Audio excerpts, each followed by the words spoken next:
শুভ সকাল বন্ধুরা, সবাই কেমন আছো? আশা রাখি সবাই ভালো আছো, সুস্থ আছো। তো নতুন একটি ব্লগ নিয়ে হাজির হলাম। আশা রাখি ব্লগটি তোমরা প্রথম থেকে শেষ পর্যন্ত দেখবে, আশা রাখি ভালো লাগবে। তো দেখো, আজকে সকালে হচ্ছে আমি লুচি বানাবো। আর লুচি বানানোর জন্য আমি আটা নিয়ে নিয়েছি। আর হচ্ছে আটার ভিতরে দিয়ে দিয়েছি হচ্ছে একটু সয়াবিন তেল, স্বাদ মতো চিনি, একটু লবণ দিয়েছি, দিয়ে সুন্দর করে ভালো করে ময়াম দিয়েছি। আর ভালো করে ময়াম দিলে লুচি কিন্তু সুন্দর ফুলে, এই যে দেখো কি সুন্দর ফুলছে। আর খেতেও কিন্তু ভালো হয়, নুসনুসে হয়, একদম মরমুরে হয়। তো যাই হোক, তো ভাজার পরে এই যে আর একটা বানিয়ে ভাজছি আর কি। তো আজকে বেশি লুচি ভাজবো না, একদমই কম ভাজবো, কারণ হচ্ছে আমরা মানুষ 3 জন। তো অত লুচি ভেজে কী করবো, আর এমনভাবে ভাজবো যাতে সকালে খেয়েই শেষ হয়ে যায়। এই জন্য হচ্ছে বেশি ভাজবো না। তো আজকে হচ্ছে শুক্রবার, তো এমনিতেই হচ্ছে চিকেন রান্না হবে, তো চিকেন নিয়ে আসা হবে। তো এই জন্য হচ্ছে বেশি কিছু করব না, কারণ চিকেন খাওয়া হবে, আবার দুবেলা যদি লুচি খাওয়া হয়, কারণ লুচি যদি বেঁচে যায় তাহলে তো খেতেই হবে। তো এই জন্যই আমি অল্প করে ভাজা করছিলাম, লুচি ভাজছি।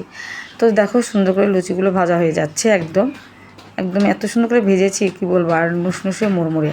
আর এই যে দেখো ফাইনালি আমার লুচিগুলো ভাজা হয়ে গেছে, দেখো সবগুলো লুচি কি সুন্দর ফুলেছে। আর আমার এরকম লুচি ভাজা দেখে অনেকে কিন্তু হিংসে করে, তোমার লুচি এত সুন্দর ফুলে, এত সুন্দর মানে নুসনুসে হয়, মুড়মুড়ে হয়। তো যাই হোক, আমার ছেলের হচ্ছে স্কুলের বন্ধুর হচ্ছে মায়েরা, ওর ছেলে হচ্ছে একবার লুচি খেয়েছিল, আমি শিবাকে দিয়েছিলাম টিফিন, সেখান থেকে খেয়ে প্রশংসা করেছে, বাসায় যেয়ে বলেছে, মা তুমি যে লুচি ভাজো আন্টির মতো তো হয় না। তো তখন থেকে সে আমাকে বলে, তুমি কীভাবে ভাজো, আমাকে অবশ্যই বলবে। তো যাই হোক বন্ধুরা, সবাই সব কিছু তো পারে না, আবার এরা যা পারে আমি কিন্তু, তারা যা পারে আমি কিন্তু সেটা পারি না। তো এইরকমই আর কি। তো এখানে দেখো আমি চাদরগুলো হচ্ছে ভিজিয়ে নিচ্ছি, আর চাদরগুলো হচ্ছে আমি ধুবো না, কারণ প্রচণ্ড ঠান্ডা লেগেছে আমার। তো আগে আমি ভিজিয়ে রাখছি। এদিকে হচ্ছে শিবার বাবা মাছ নিয়ে আসলো, দেখো।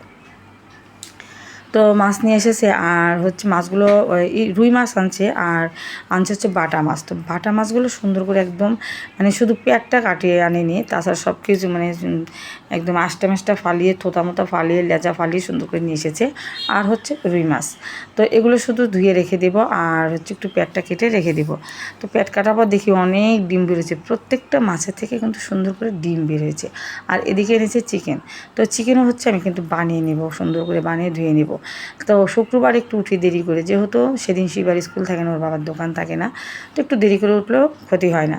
কিন্তু হ্যাঁ, ক্ষতি হয়, কারণ এত কাজের চাপ পড়ে কি বলবো তোমাদের, প্রচণ্ড কাজের চাপ পড়ে। প্রত্যেক দিন শুক্রবার আসলে আমার মানে রান্না করতে করতে খেতে খেতে 3টে, 3:30, 4টে পর্যন্ত বেজে যায়, এরকম তো একটা অবস্থা। তো আজকে কেন জানি মনটা চাইলো যে একটু আমি পোলাও রান্না করি। তো ঘরে তেমন বেশি চাল ছিল না, অল্প একটু চালে ছিল। তো ভাবলাম এই চালটা দিয়ে আমি হচ্ছে আজকে পোলাও রান্না করব, কারণ চালটা অনেক দিন হলেই রয়ে গেছে। তো ভাবলাম যে অনেক দিন হলে রয়ে গেছে, বেশি দিন হলে কিন্তু আবার কিরি পোকা ধরে চালের। এই জন্য হচ্ছে আমি আজকে ওই চাল দিয়ে পোলাও রান্না করব। তো দেখো আমি ভেবেছিলাম কি যে এই পোলাও দিয়ে হয়তো আমাদের 3 জনের হবে না, এই জন্য ভাত রান্নার সিদ্ধান্ত নিয়েছিলাম। কিন্তু না, পরে দেখি যে এই চাল দিয়ে হয়ে গেছে, বরঞ্চ আবার বেঁচেও গেছে। তো এইখানে দেখো শিবার বিছানা চাদর তো ধুয়ে নিয়েছি, তোমাদের সাথে তো শেয়ার করেছি আমি যখন চাদর ধুই। তো এদিকে দেখো সব চাদরগুলো ধোয়া হয়ে গেছে, এদিকে বেলকুনি তো মেলা হয়ে গেছে। তো যাই হোক, আমার সাথে একটু হেল্প করেছে শিবার বাবাও। আর এইখানে দেখো এই গাছটাতে কী অবস্থা, একটু একটু কলিয়ে এসে ফুল ফুটে আবার কেমন যেন হয়ে যায়। তো ফুলগুলো কিন্তু বেশি বড় হয় না আসলে, জানি না, জল কিন্তু ঠিকই দেওয়া হয়, মানে মাটির সংখ্যাটা কম পড়ে গেছে গোড়াতে, রস টানতে মানে সমস্যা হয় এই জন্য আর কি। তো যাই হোক, এখানে দেখো আমি বিছানার চাদরটা পেতে নিচ্ছিলাম। আর আমি ভেবেছি যে শিবা আমাকে এই বেডশিটটা এনে দিয়েছে। তো আমি আর ভুলে গেছি যে এই বেডশিটটা তো এই ঘরের না, শিবার হচ্ছে শিবার রুমের, শিবার ঘরের। ওর খাটটা একটু ছোট। তো দেখো পারতে নিয়ে দেখি যে হয় না, তারপরে নিয়ে রেখে দিয়ে দিলাম। তো দেখো শিবাকে বললাম যে এই ঘরেরটা এনে দাও, পরে দেখো এনে দিয়েছে। তো আমি বেডশিটটা সুন্দর করে পেরে নিচ্ছি। আর আগে না আমি বেডশিট পাড়তে খুব যন্ত্রণা বোধ করতাম, ভালো লাগতো না, কারণ এদিকে গুছাতাম ওদিকে জড়ো হয়ে যেত, ওইদিকে গুছাতাম এদিকে জড়ো হয়ে যেত। তো যাই হোক, তো আমি একটা ব্লগে দিদির বেডশিট পাড়া দেখেছি, এত সুন্দর করে বেডশিট পাড়ে, মানে ওর কোনো বেডশিটের আর ঝাড়ু দিতে হয় না।